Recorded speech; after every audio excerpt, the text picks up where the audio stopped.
Donc je vais introduire la deuxième partie de cette séance où nous avons le plaisir d'accueillir Valentina Pareggi, qui est professeure à Sorbonne Université, qui travaille au laboratoire Kastler-Brossel, qui travaille en fait sur l'optique quantique multimode en variable continue et qui s'intéresse aux réseaux complexes. On travaille aussi ensemble dans le cadre du projet Oculus qu'elle va mentionner sur l'ordinateur quantique. Valentina a commencé sa thèse, a fait sa thèse en Italie, au laboratoire LENS.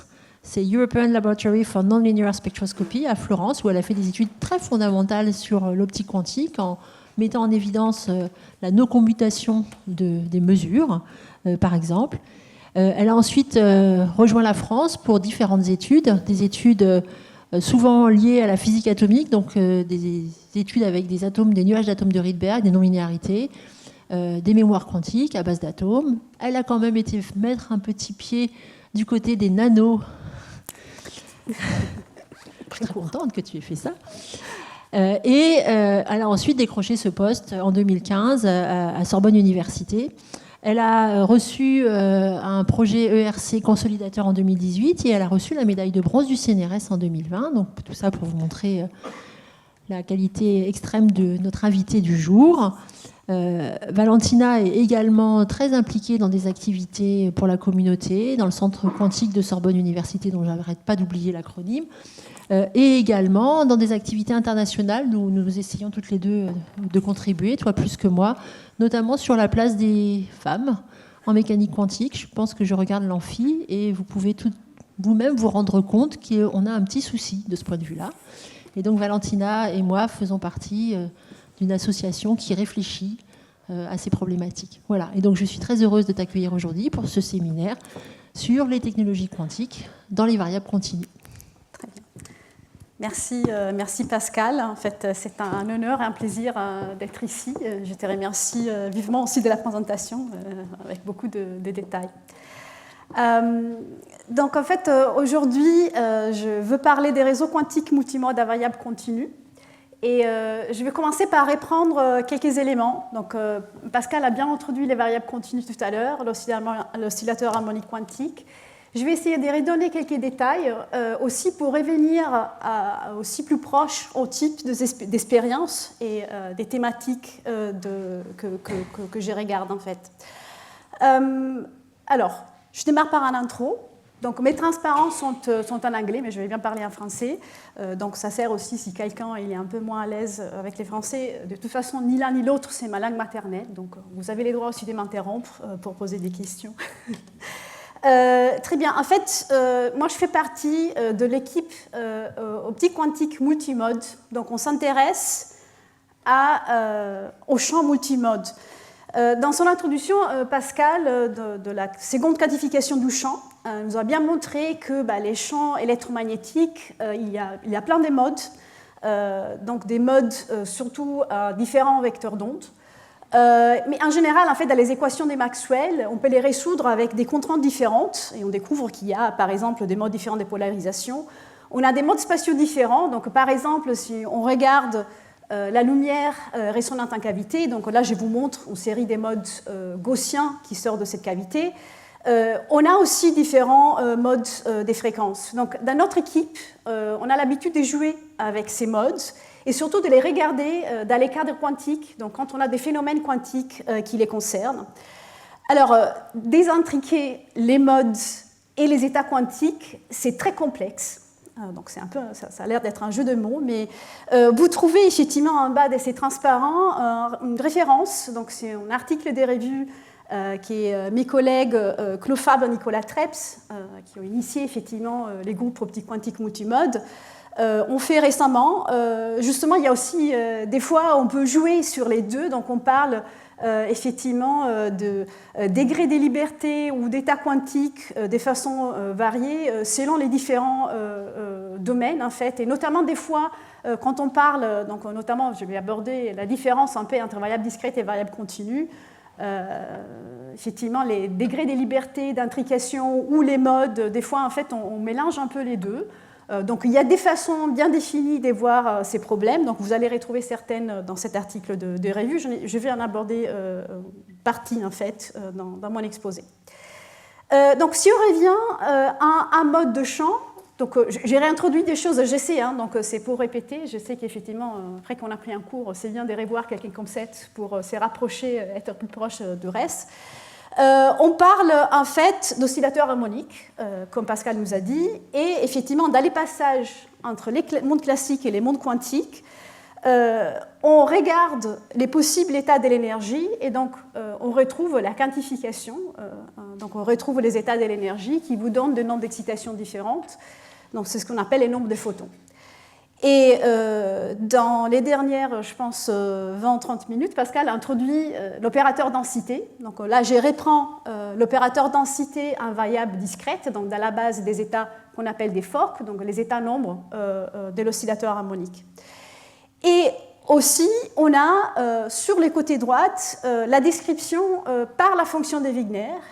Donc, comme nous a expliqué Pascal, la fonction de Wigner, ça nous donne une distribution de probabilité jointe. En fait, on parle plutôt de quasi-probabilité, parce qu'elle est différente des distributions de probabilité classiques. Mais tel que si on regarde les marginales, en fait, on retrouve la distribution des probabilités des quadratures. Donc, c'est les carrés des fonctions d'onde. En optique quantique, quand on parle des quadratures, en fait, chacun essaie de donner sa normalisation. Donc ça, c'est quelque chose qu'il faut savoir. Celle avec laquelle moi je travaille, ça nous redonne en fait les produits de l'incertitude de la déviation standard sur les différentes quadratures, tels que, en fait, par les principes d'Eisenberg, ça doit être plus large ou égal à 1. Dans ces cadres, si on reste à l'optique quantique, nous avons bien vu qu'on peut voir les états quantiques de la lumière par les deux différentes descriptions. Donc on a deux images. À gauche, on a l'image des variables discrètes, donc par la matrice densité. Et à droite, on a les variables continues, donc par représentation par fonction de Wigner. C'est totalement équivalent si on veut décrire l'état du champ.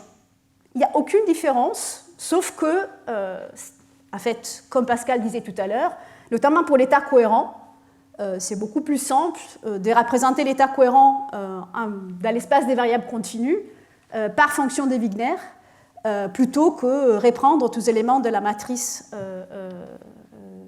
densité. Très bien, il faut faire un choix. Donc, des fois, on peut utiliser les deux, donc surtout tant qu'on est de côté théorique, on peut se permettre d'utiliser les deux. Moi, je fais plutôt de la physique expérimentale, de l'optique expérimentale, donc je fais un choix, et les choix, ça se passe par la mesure que j'ai fait. Et donc, notamment, dans mes expériences, j'utilise en prévalence la détection homodine. Donc, c'est exactement la détection homodine que Pascal vient de nous montrer, où on va mesurer, on a l'observable Qθ qui est en combinaison cosθ et sinθ de deux quadratures Q et P. Donc vous voyez, vous retrouvez peut-être une différence. Donc ce n'est pas une erreur, c'est clairement un choix en fait. La définition de mes quadratures par rapport à la définition qui était donnée tout à l'heure par Pascal, c'est il manque 1 sur racine des deux parce que j'ai choisi d'être dans ces conventions. Donc on peut renormaliser les quadratures selon son choix. Ok, donc ça c'est les premiers points de vue. En tant qu'expérimentatrice, je me mets dans les cadres de la mesure des variables continues par détection homodine. Et on a les cadres de l'encodage de l'information. Donc en général, en fait, on peut encoder l'information, même si on reste de façon classique, sur des variables discrètes, donc les bits, ou sur des variables continues, donc c'est des nombres réels. Et on peut garder cette différence quand on passe à l'information quantique. Donc les cadres à droite, c'est des états que Pascal a déjà mentionné plusieurs fois. Il s'agit en fait des superpositions, donc notamment c'est l'état d'un qubit. Donc dans ces cas 0,1, c'est juste en fait un encodage formel. Vous pouvez y mettre les degrés de liberté que vous préférez, selon effectivement l'explication de Pascal. Par exemple, la polarisation du champ, et l'état maximalement intriqué du même genre pour 2 qubits. Dans les cas des variables continues, on peut définir de la même façon un état de superposition. Donc là, on retrouve en fait, on est dans les variables continues, on est intégrale plutôt qu'une somme de plusieurs éléments. Et on retrouve dans la base, en fait, cet état X, c'est des états où les valeurs de la quadrature est définie avec une valeur. Alors, si je reprends en fait les côtés plutôt des physiciennes, c'est des états qui sont, on ne peut pas normaliser, ce ne sont pas des états proprement dits. Et en plus, ça demanderait une énergie infinie pour les construire. Mais je peux bien les utiliser comme base de calcul dans cette expression. Aussi, je peux définir des états intriqués. Donc, c'est quoi l'intrication? C'est une corrélation quantique. Donc, ce n'est pas qu'une corrélation. Mais par exemple, on peut générer des états qui se rapprochent de ces types d'états. Je montre plutôt des fonctions delta. Donc, on a des corrélations. Dans ces cas, si on a vraiment des fonctions delta, c'est des corrélations parfaites entre les valeurs quadrature Q et P des 2 systèmes, dans ces cas de système optique. D'ailleurs, cet état, c'est exactement l'état qui a été utilisé en 1935 par Einstein, Podolsky et Rosen pour se poser la question si la mécanique quantique était vraiment complète. Donc on ne parlait pas encore d'intrication à ce moment-là, mais c'était effectivement considéré 2 particules, donc c'était plutôt des oscillateurs, on va dire, des oscillateurs harmoniques ou de particules qui n'étaient pas forcément des états de la lumière. Et on regardait un état où on avait ces corrélations parfaites entre Q, la variable Q de 2 systèmes ou la variable P des 2 systèmes. Donc, à l'approximation de ces états, on peut les construire dans les cadres de l'optique quantique. Et on peut les utiliser pour faire de l'information quantique. En particulier, il y a toute une série de technologies qui se basent sur le fait qu'on fait de l'encodage sur les variables quadrature du champ et qu'on mesure les variables quadrature du champ. Donc ça veut dire qu'effectivement, on va mesurer par détection homogène. Donc là, je donne en fait 3 éléments. Donc on peut faire de la communication quantique à base des variables continues, de la métrologie quantique à base des variables continues, du calcul quantique à base des variables continues. Et donc je complète certains des exemples que Pascal donnait. Par exemple, au laboratoire Lipsis, nous avons Eleni Diamanti qui fait en fait de la génération et distribution des clés quantiques en utilisant de la détection homogène et des états cohérents. Dans notre laboratoire, mon collègue Nicolas Trebs fait plutôt ce qu'il appelle l'estimation des paramètres quantiques en utilisant aussi des mesures homogènes. Les troisièmes, c'est les calculs quantiques. Donc, je vais revenir plus tard au calcul quantique en variable continue. C'est une des applications, effectivement, dans lesquelles je travaille. En général, on va aussi, dans les 2 domaines, construire des réseaux de plusieurs éléments qui sont intriqués. Alors, si vous regardez bien, je montre à droite, à gauche exactement la même image. Donc, on va dire la notion des réseaux vraiment mathématiques en tant que des nœuds et des liens, c'est exactement la même. Mais en fait, ce qui représente ces nœuds et ces liens, c'est un peu différent. Donc, dans un cas, dans les nœuds, on a plutôt des qubits, des photons, comme système physique. À droite, on les retrouve plutôt des modes de champ. Et les liens s'intéressent aux liens d'intrication qu'on peut avoir. Donc, les premiers, ça correspond. Alors, ce n'est pas exactement ça, mais c'est la version, on va dire, plutôt multi-qubit d'état maximalement intriqué du type montré tout à l'heure. Et à droite, on retrouve des états où on va voir des corrélations bien définies entre les différentes quadratures des différents modes de champ. Alors, la construction de ces réseaux intriqués, c'est intéressant dans différents domaines, et notamment dans les calculs quantiques, donc on les appelle plutôt des états clusters, et on a plein d'équipes, des recherches qui s'occupent en fait de cette recherche dans les mondes. Donc, notamment à droite, je vais effectivement citer aussi l'équipe de Pascal et Candela, ils s'intéressent à générer ces états. Je crois qu'il y aura des cours qui vont, un peu dans les futurs, qui vont parler plutôt de ce type d'état à gauche, et notamment il y aura les séminaires de Rempe qui va parler des états clusters de type à variable discrète. Il y a beaucoup d'acteurs à droite aussi qui s'occupent de la génération de ces réseaux intriqués à variable continue, notamment aussi la start-up Xanadu que Pascal citait tout à l'heure. Alors, pour revenir à ce que je fais dans mon équipe de recherche, en fait, je m'intéresse à générer ces réseaux quantiques intriqués à variable continue pour différentes technologies, donc la communication et les calculs quantiques notamment, pour avoir toute une série d'applications dans les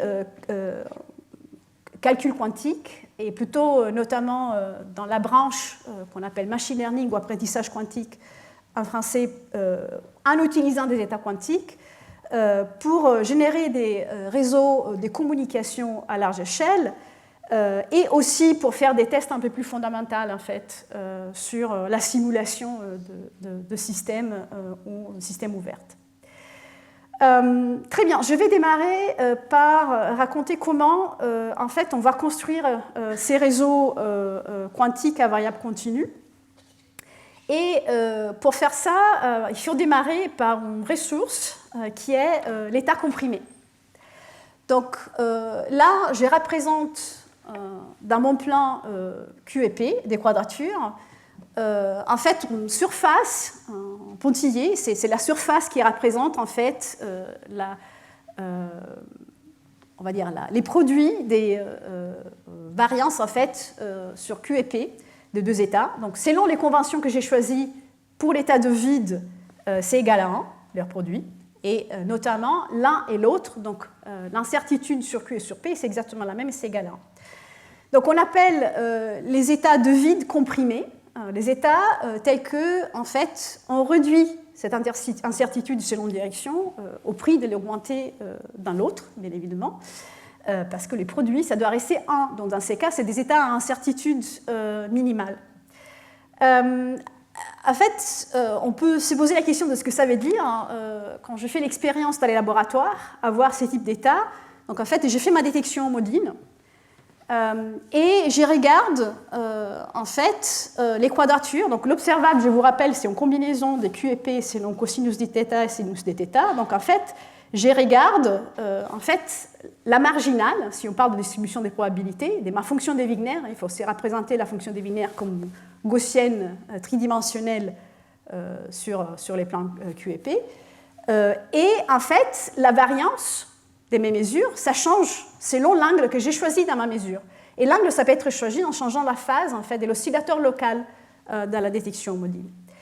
Là, ce que je vous montre, c'est les valeurs. Donc là, on peut vraiment apprentiller ces différentes mesures de cette quadrature qui sont mesurées. Quand j'envoie l'état de vide, en changeant la phase θ. Donc là, on voit qu'on a une certaine variance. Et donc expérimentalement, je considère que en fait, cette variance-là, je la renormalise pour que ce soit égal à 1. Donc j'ai choisi qu'effectivement ces variances conventionnellement soient égales à 1. Et après, je regarde ce qui se passe si j'envoie de la lumière, donc l'état de vide comprimé.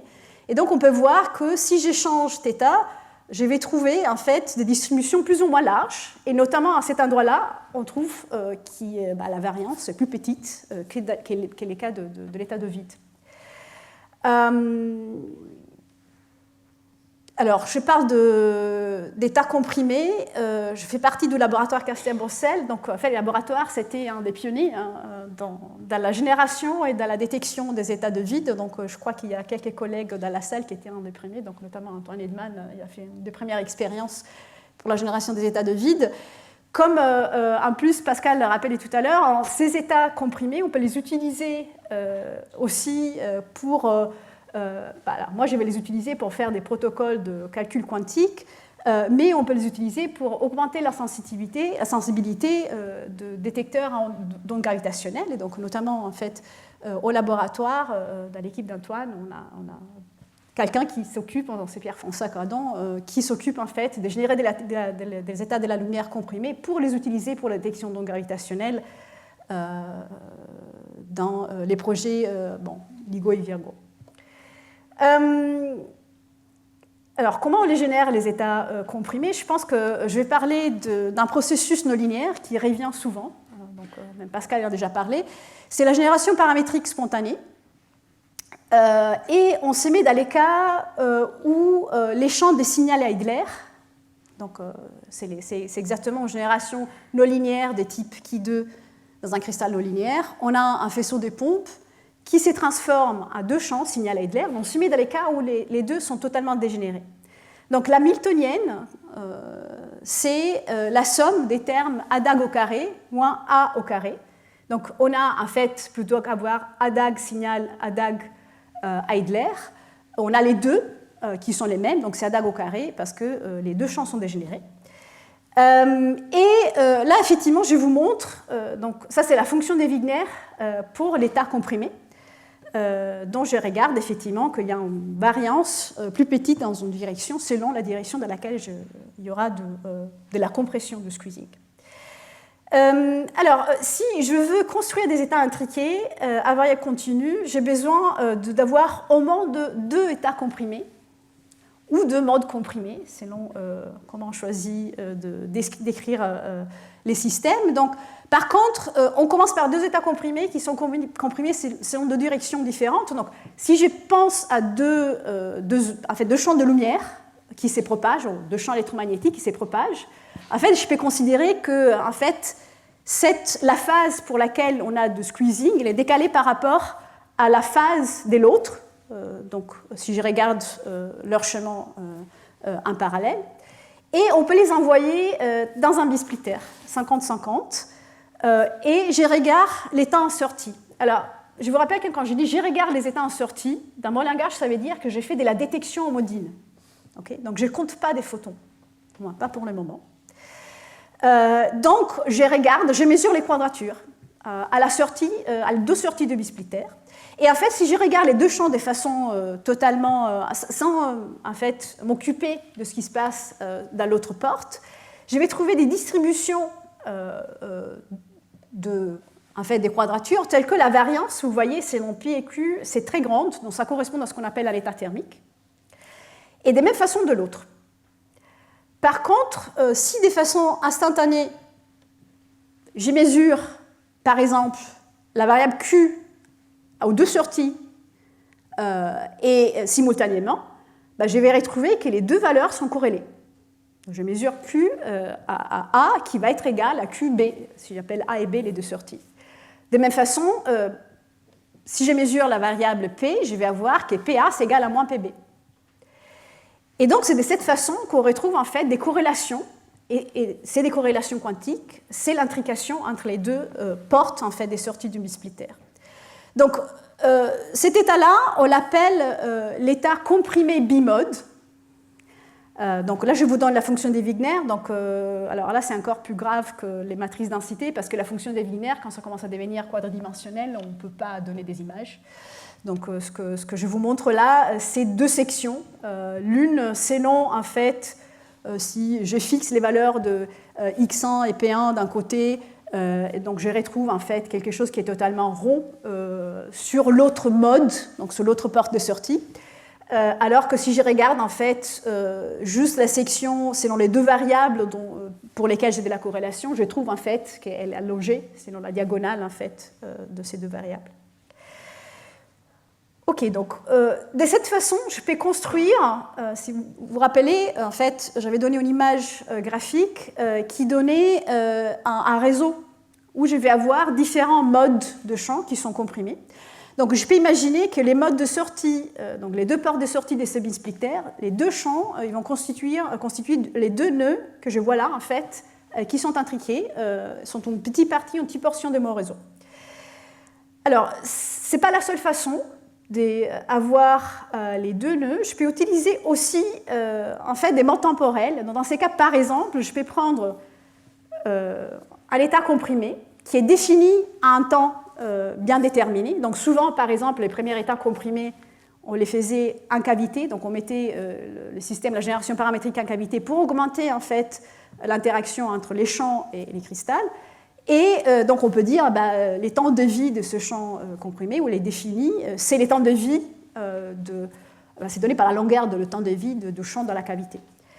Et je regarde un temps de cavité plus tard, je peux envoyer en fait cette champ de sortie sur un bisplitter à nouveau et par exemple, alors là j'imagine d'avoir par exemple une fibre qui récolte ces champs et l'envoie à nouveau sur l'autre entrée et là je vais retrouver en sortie l'intrication, le même type d'intrication mais sur les champs qui arrivent à 2 temps différents.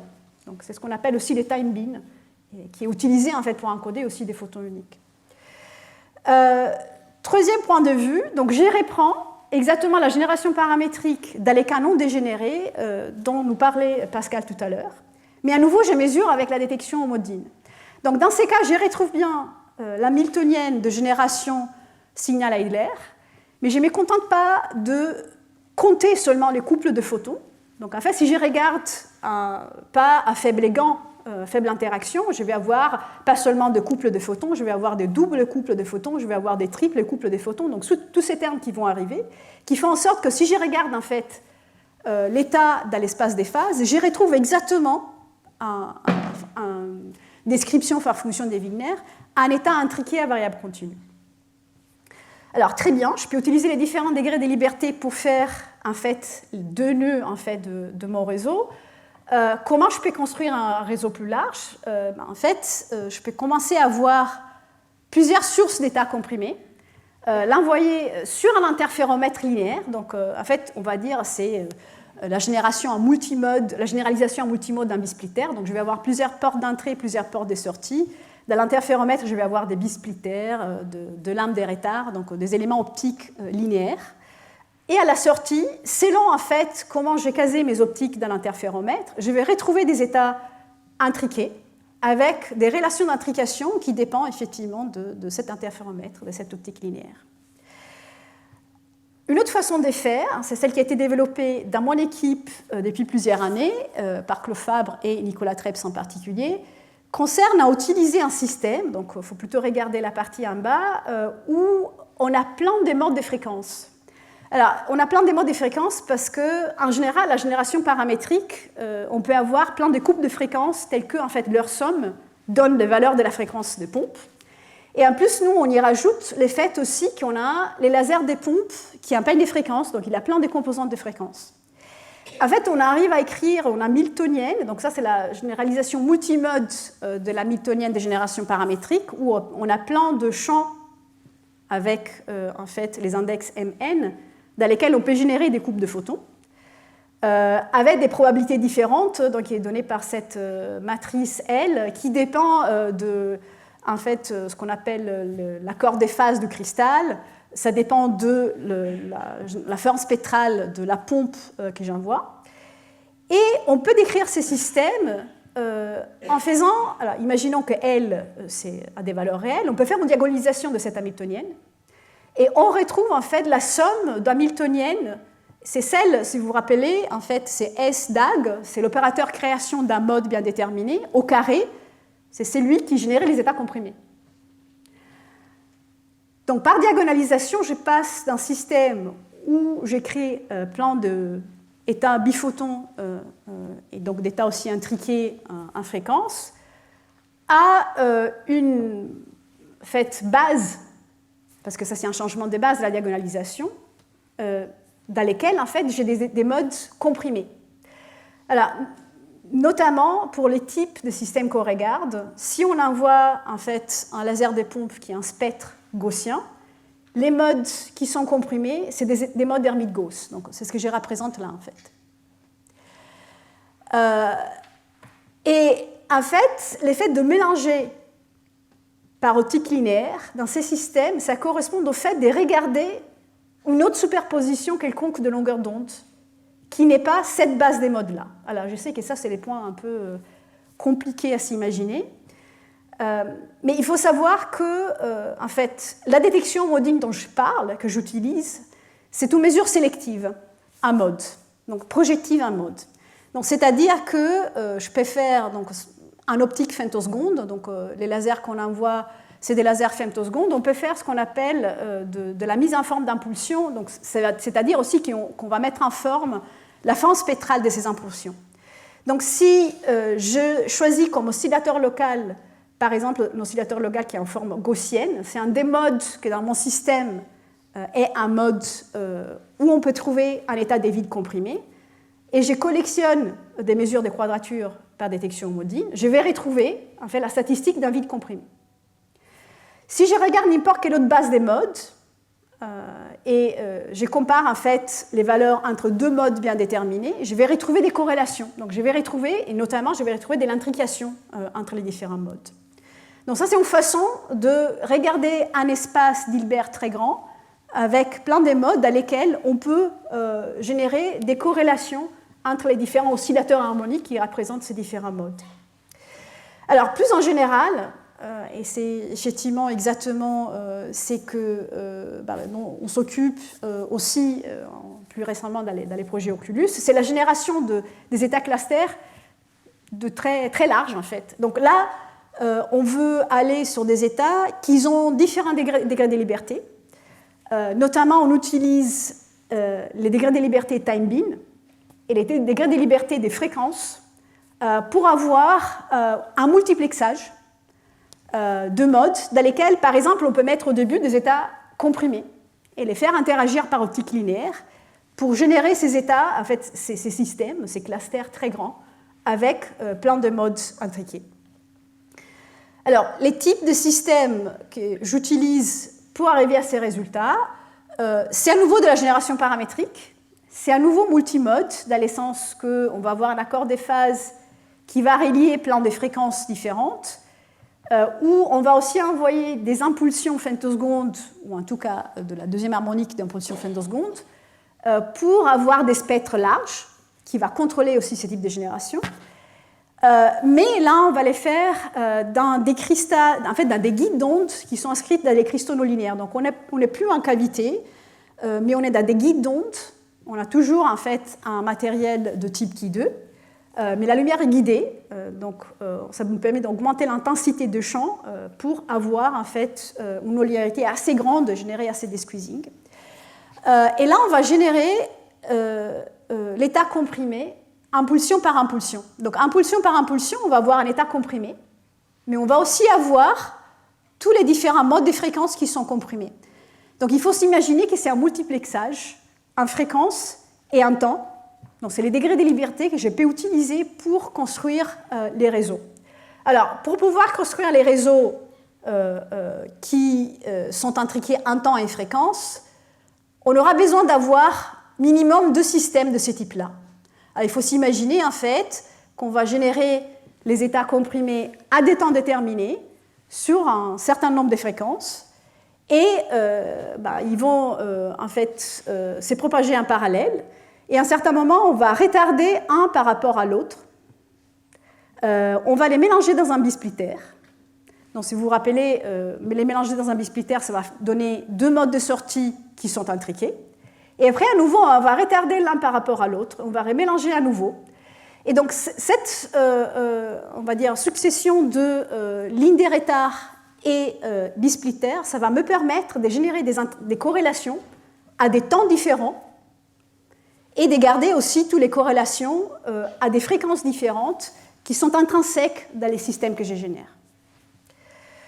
Donc là, je vous montre quelques valeurs de compression en dB pour, dans la base en fait, spectrale qu'on regarde, c'est les modes Hermite-Gauss, qu'on a récemment générés sur des systèmes où on va produire en fait, de l'état de la lumière comprimé aux longueurs d'onde de télécommunications.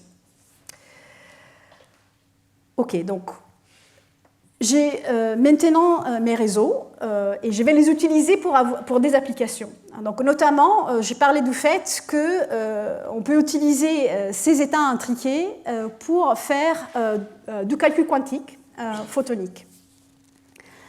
Alors, quand on parle de calcul photonique à variable continue, je mentionne souvent cette publication qui vient en fait, de la startup Xanadu il y a quelques années, qui nous montre un système dans lequel on peut avoir un calcul en fait, quantique universel, donc c'est-à-dire que je peux faire n'importe quel unitaire, ça peut être réalisé sur l'état quantique d'un trait, et aussi tolérant à l'erreur.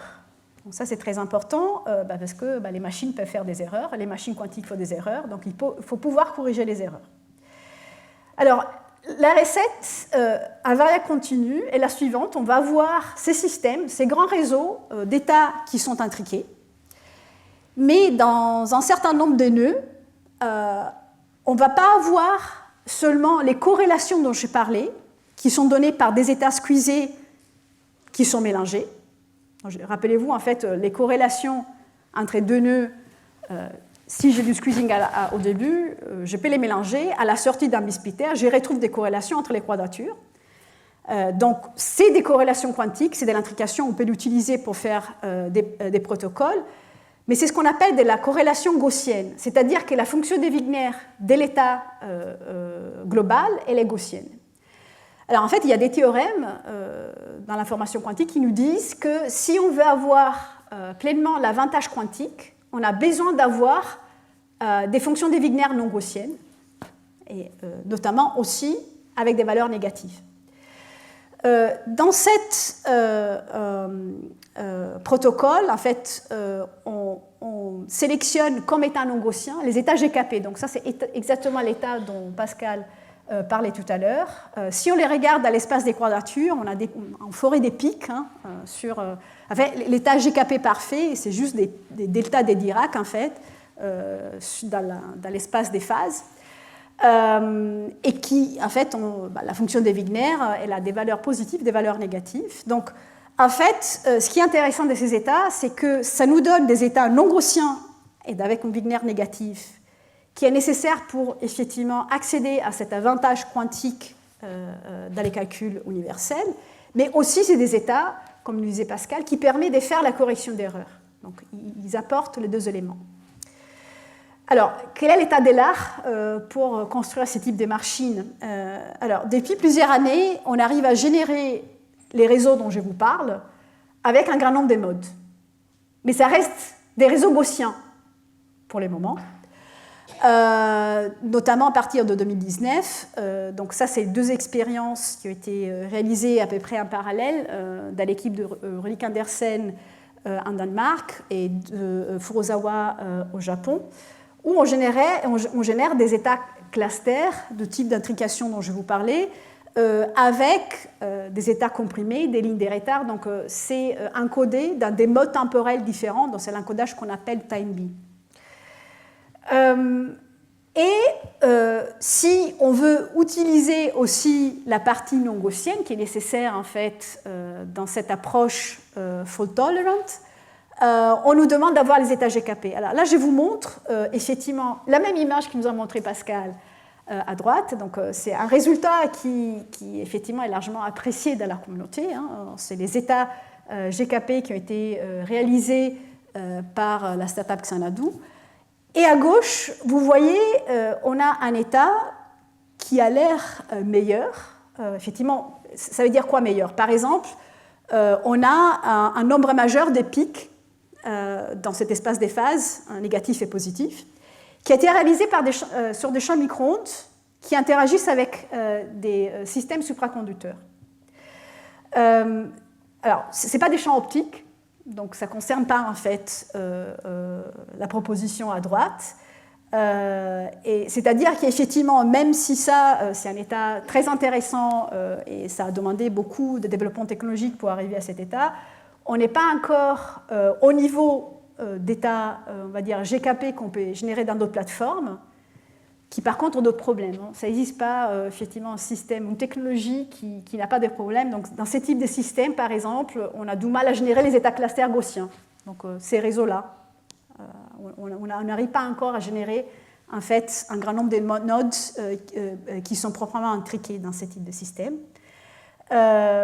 Donc en optique, par contre, on a du mal à générer ces états non gaussiens et qui permet aussi de faire de la correction d'erreurs. Donc il y a deux solutions. On peut attendre que la technologie nous amène en fait là où c'est possible pour générer ces états non gaussiens, mais on peut en attendant faire d'autres protocoles. Donc en fait, on parle souvent de ce qu'on appelle NISQ. Donc c'est des protocoles en fait en échelle intermédiaire avec du bruit. Donc c'est-à-dire qu'on va construire des machines qui ne sont pas encore des ordinateurs quantiques parfaits, qui sont en échelle réduite. Ils ont encore beaucoup de bruit, mais on peut peut-être faire d'autres protocoles avec ces machines. Et en restant en fait dans l'information quantique, on peut faire des protocoles d'apprentissage automatique quantique. Et donc notamment, moi je m'intéresse depuis quelques années, en collaboration étroite avec Roberta Zambrini à l'IFISC à Palma de Mallorca, à des protocoles qu'on appelle de réservoirs computing quantiques, parce qu'on utilise des états quantiques de la lumière pour les faire. Donc là, je vous mentionne un certain nombre on va dire, d'articles que nous avons publiés ensemble. Je veux me focaliser sur les premiers et les derniers, pour vous donner quelques éléments. Ce qui est intéressant, c'est que sur les 4, on se met dans une situation où on n'utilise pas du tout des états non gaussiens. Là, je viens de vous dire que pour utiliser pleinement l'avantage quantique, dans l'information quantique, on a besoin d'états non gaussiens. Eh bien, on peut avoir un avantage qui n'est pas les mêmes, donc ça n'a pas la même échelle, même avec des états gaussiens, sur quelques protocoles d'apprentissage. Donc, il faut bien cibler, il faut bien regarder de quoi on parle et ce que ça veut dire. Donc, en particulier, les protocoles de réservoir computing, c'est un protocole qu'on peut imaginer de réaliser dans un réseau de neurones. Donc, probablement, vous avez l'idée de ce que c'est un réseau de neurones, où, par exemple, on envoie des données pour faire une classification de ces données. Donc, on a les neurones qui sont liés par des liens, donc on a des fonctions non linéaires entre les différents neurones. Et en fait, il faut entraîner ces réseaux pour qu'ils apprennent à reconnaître, par exemple, les différentes images, et que plus tard puissent faire la différence entre deux séries d'images totalement différentes. Alors, dans les réservoirs computing, les types de protocoles qu'on veut faire, c'est l'apprentissage de séries temporelles déjà, c'est-à-dire que, par exemple, on va être capable de prédire des systèmes chaotiques. Donc, on peut imaginer, par exemple, des systèmes totalement physiques, comme un laser chaotique, ou on peut imaginer, par exemple, plus tard, des applications comme, en fait, prédire ce qu'on appelle les stock markets. Donc, en fait, des systèmes que c'est difficile à prédire. Et, je veux dire, du niveau totalement classique, c'est un protocole d'apprentissage qui est déjà utilisé pour ce type de problématiques. Qu'est-ce qu'il y a de différent par rapport au réseau de neurones? En fait, on appelle réservoir les réseaux mêmes, parce qu'on ne va pas, quand on entraîne ces systèmes, on ne va pas changer les poids des liens. Donc, c'est notamment ce qui se passe quand on entraîne les réseaux de neurones. Et en fait, l'entraînement, ça se passe quand on envoie notre série temporelle, on veut apprendre en fonction de cette série temporelle, et on fait justement seulement une régression linéaire de la couche de sortie. Donc en fait, on a des relations, des fonctions entre la dernière couche du réseau et la sortie, et on fait une régression linéaire de la relation entre cette couche et la fonction qu'on veut apprendre, en fait. Alors, en gros, ça résume à regarder ces deux formules. Donc, ce que j'appelle XK, c'est l'état d'un des neurones de réseau qui dépend d'une fonction T. Enfin, c'est une fonction T qui est une fonction non linéaire. Alors, en fait, pour faire les réservoirs computing, ça suffit d'avoir une fonction sinus. On n'a pas besoin d'une fonction hautement non linéaire. Et en fait, xk-1, c'est l'état autant k-1. Donc là, en fait, je vais envoyer en série temporelle avec index k. Et donc, l'état d'un neuron en temps k, ça dépend de l'état du neuron au temps précédent et aux valeurs de la série que j'envoie. Donc, sk, c'est la série d'entrée. Ok, c'est la sortie de mon système. Alors, en tant qu'expérimentatrice, c'est la mesure que je veux faire dans mon système. Donc, je remets effectivement mon chapeau d'expérimentatrice. Et H, si vous voulez, c'est juste ma détection modine. Donc, ça vous exprime les types de mesures que vous allez faire du neuron. Qu'est-ce qui se passe si on utilise un système quantique? Donc, à la fin de la journée, je vais avoir que OK, ça va être les bonnes valeurs, étant donné que j'ai envoyé les valeurs déterminées de ma série SK. Okay? Donc, c'est la fonction que je vais apprendre. je peux faire 7 protocoles d'apprentissage en utilisant des états quantiques. Donc, c'est-à-dire que, en fait, cette série d'entrées, donc ces valeurs SK, je peux les encoder dans des paramètres de mon état quantique. Par exemple, mon SK, ça peut être l'amplitude d'un état cohérent. Ou ça peut être, en fait, l'amplitude de squeezing, donc combien je vais comprimer mon état comprimé. Ou sa direction dans l'espace des phases, parce que je peux comprimer mon état selon x et p ou n'importe quelle autre direction.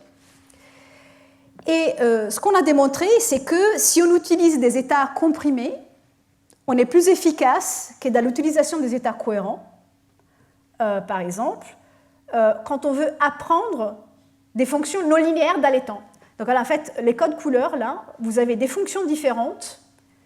Vous pouvez considérer que c'est juste des polynômes de la série d'entrées et à des temps différents, avec des non-linéarités différentes. Et vous voyez que si on utilise les états comprimés, on a des résultats meilleurs. Donc là, on utilise, la métrique qu'on utilise, on appelle la capacité de l'information. En gros, ça vous dit que la fonction de sortie, elle est exactement, donc vous ne faites pas des erreurs en fait dans la lecture de la fonction en sortie selon ce que vous voulez apprendre. Alors, jusqu'à là, ça reste en fait de la théorie. Et ce qu'on a fait récemment, c'est de faire l'expérience. Alors, l'expérience, ça se base sur les systèmes dont je vous ai montré tout à l'heure. En particulier, alors là, je vous montre quelques, on va dire, parties en plus du système expérimental. Donc, notamment, on a un laser femtosecond qu'on utilise pour faire génération de deuxième harmonique. C'est la pompe de notre système, donc de notre amplification paramétrique. Notre amplification paramétrique, elle va produire des états comprimés sur différents modes de fréquence à chaque temps, à chaque impulsion. Et je peux mesurer n'importe quelle base des modes parce que je peux changer la base en fréquence en changeant en fait, les spectres de mon oscillateur local par ce qu'on appelle du pulse shaping. Alors en fait, changer la base des détections, ça me permet de passer des nœuds qui sont totalement décorrélés à des nœuds qui ont des corrélations quantiques. Donc c'est exactement les réseaux dont je vais vous montrer tout à l'heure. Okay. Et si vous voulez, en fait, la façon plus générale de caractériser ces systèmes, c'est de regarder ce qu'on appelle les matrices de covariance. Donc on regarde les corrélations entre, donc je fais des mesures homodines, entre les valeurs des quadratures sur les différents modes. Donc c'est ce que j'appelle sigma. Donc cette sigma, ça va dépendre du processus. Donc si vous voulez, en fait, c'est la miltonienne de la génération paramétrique. Donc c'est SU, c'est l'opération qui tient compte du fait que j'ai choisi une base déterminée des mesures par mon oscillateur local. Et en fait, j'y rajoute un élément. Et l'élément, c'est le fait que je peux changer ma distribution des fréquences dans les faisceaux de pompe de mon système non linéaire. Donc, mon hamiltonienne, qui détermine les systèmes, ça dépend de la forme de la pompe. Dernier élément qui est important. Donc, je vous ai dit que les protocoles d'apprentissage que je veux faire veut avoir de la mémoire. Il doit avoir de la mémoire parce qu'il veut en fait que les systèmes soient dépendants du système au temps précédent. Et même plus loin, ça dépend aussi du type de système, du type de la dynamique du système que je vais simuler, que je veux apprendre. Alors en optique, faire de la mémoire, ça veut dire souvent de faire un feedback. Donc en fait, je renvoie les systèmes en entrée vers les systèmes en sortie, vers les systèmes en entrée.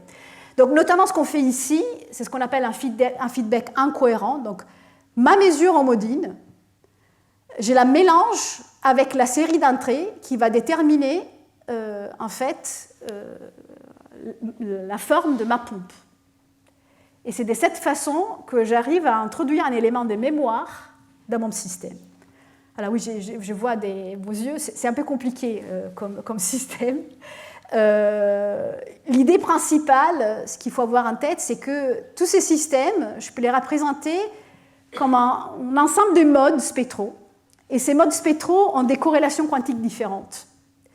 Et en fait, je vais générer une dynamique de ces corrélations quantiques parce que j'échange au fur et à mesure, en fait, un paramètre classique qui est ma pompe dans ma génération non linéaire qui génère ces systèmes. Et dans cette pompe, en fait, je vais encoder l'information en entrée pour pouvoir apprendre une fonction, notamment complexe, chaotique, de cette série d'entrées. Et l'idée, c'est qu'on fait ça avec un système quantique et que ça peut nous apporter des avantages. Okay. Alors là, les formules sont peut-être compliquées, mais c'est que j'utilise des observables. Donc ça, c'était les formules, entre guillemets, de la forme classique du réservoir computing, où les états de nœuds, ça dépend des états de nœuds avant de la série d'entrées. Ça, c'est ma mesure.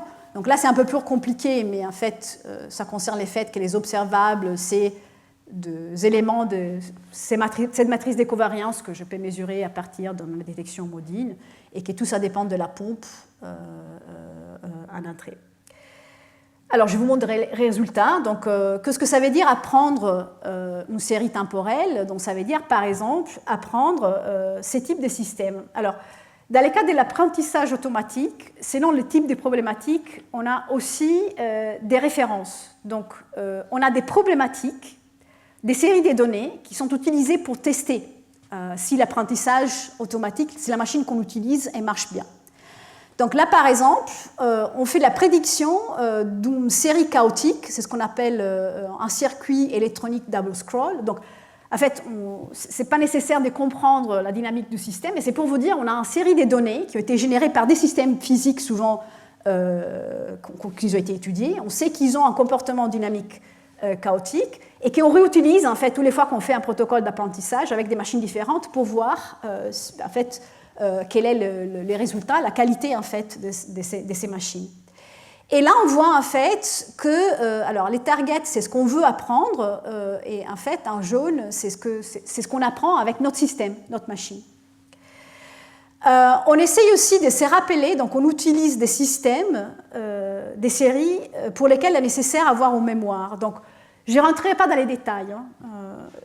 Ce que je montre dans cette image-là, c'est qu'on a une tâche qu'on appelle parity check, qui nous demande d'apprendre une série où il faut se rappeler d'éléments de cette série longtemps dans le passé.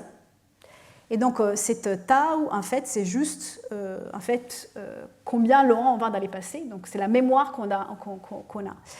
Et là, dans différents codes couleurs, vous avez les nombres des modes, donc les nombres de fréquences que j'utilise dans ma pompe de la génération paramétrique, et les nombres des modes que je mesure à la fin. Et donc ça vous donne un peu, si vous voulez, la taille de l'intrication de mon système. Et vous voyez qu'on arrive, donc là ce qui nous donne, c'est l'efficacité de l'apprentissage selon la mémoire, combien loin d'aller passer je dois y aller. Et là on voit que, en fait, si j'utilise un plus grand nombre de modes en entrée et en sortie, c'est-à-dire j'ai un nombre majeur des modes qui sont intriqués, les résultats, il est meilleur.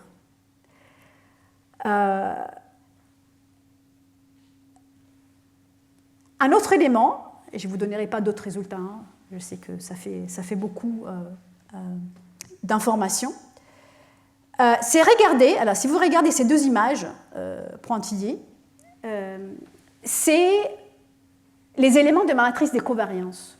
Donc, c'est-à-dire que je mesure un certain nombre des modes, je mesure la quadrature d'un certain nombre des modes, et je regarde en fait les corrélations entre les valeurs des quadratures dans tous ces quadrillés-là. Alors, les nombres des modes que je regarde en sortie, c'est toujours les mêmes, mais la différence entre ces deux figures, c'est que j'encode, donc j'utilise en fait un nombre majeur de fréquences dans ma pompe pour encoder l'information en entrée. Et vous voyez que la sortie, on va dire, elle est plus complexe dans le deuxième cas. Donc ça, c'est juste les observables que je regarde dans mon système. Ça nous permet d'évaluer ce qu'on appelle l'expressivité. Je ne sais pas si en français c'est les bons mots, mais bon, en anglais c'est expressivity, en fait, des modes système. Donc, combien, entre guillemets, d'éléments différents mon système est capable d'apprendre. Okay. Et on voit bien que si j'utilise un nombre majeur des modes, notamment des modes intriqués dans mon cas, on arrive à apprendre à avoir des éléments en plus de complexité. Et notamment, en fait, on peut regarder, c'est en matrice, on peut regarder les kernels de cette matrice, ça me dit exactement, je peux trouver les nombres des modes qui sont impliqués, et on trouve en fait, donc on mesure de l'expressivité de mon système, et on trouve une échelle quadratique, un nombre d'inputs en fait. Et c'est notamment l'échelle que je m'attends dans mon système. Alors, je vous ai dit, j'utilise un système gaussien. Okay. Je m'attends d'avoir un avantage par rapport à un système classique, et l'avantage est juste quadratique. Donc, je ne suis pas en train de violer tout ce qu'on connaît de l'information quantique. Bon, bien évidemment, pour avoir un avantage encore majeur, il faut avoir des états non gaussiens.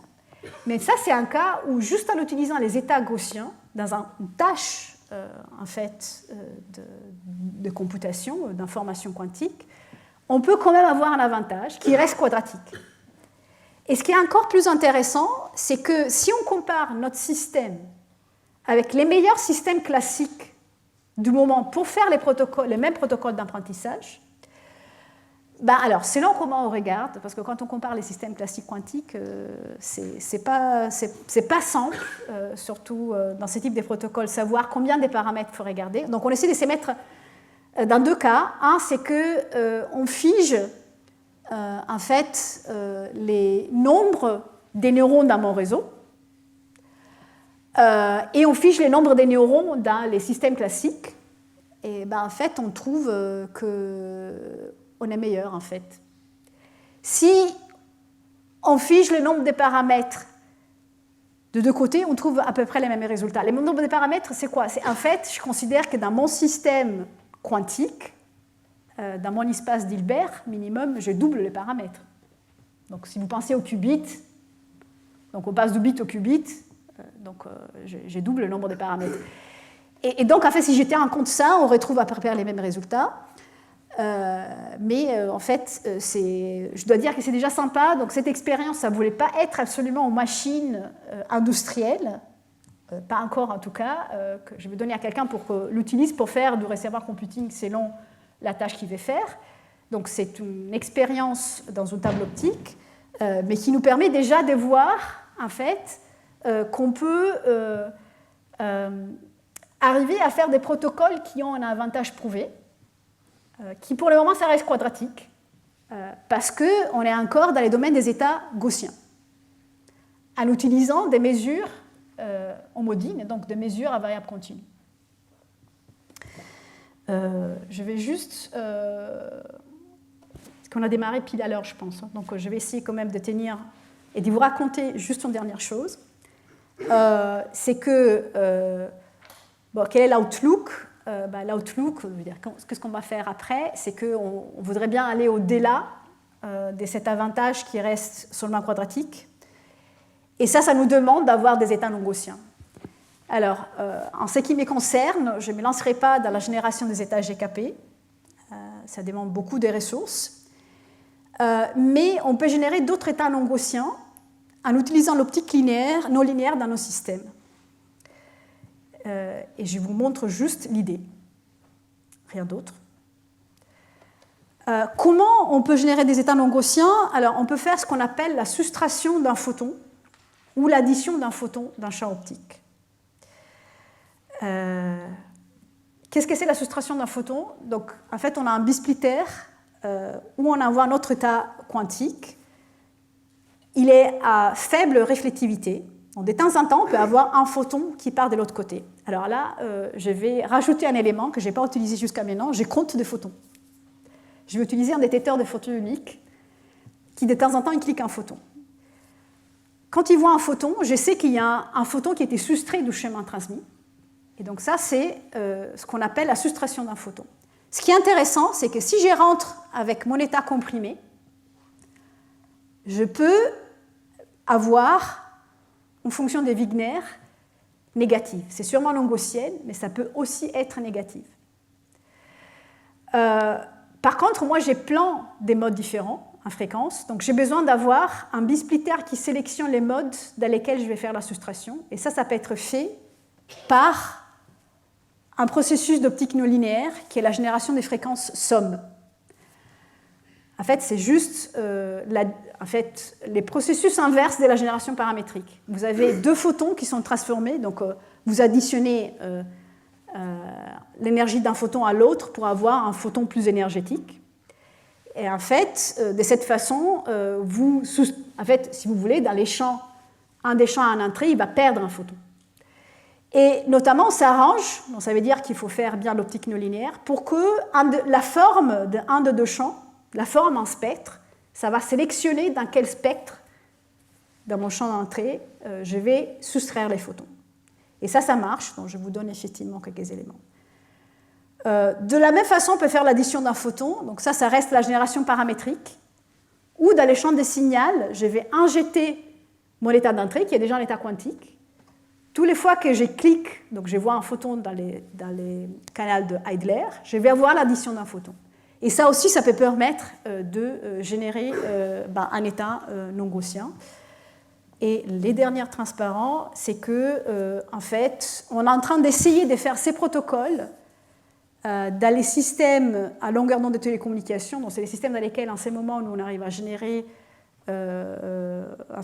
les taux de compression majeurs pour les états comprimés, en utilisant des systèmes d'optique non linéaire sur des couches minces, en fait, par exemple, niobate de lithium. Donc ça, c'est des travaux qu'on fait en collaboration avec les groupes de Christine Sieberhorn à Paderborn.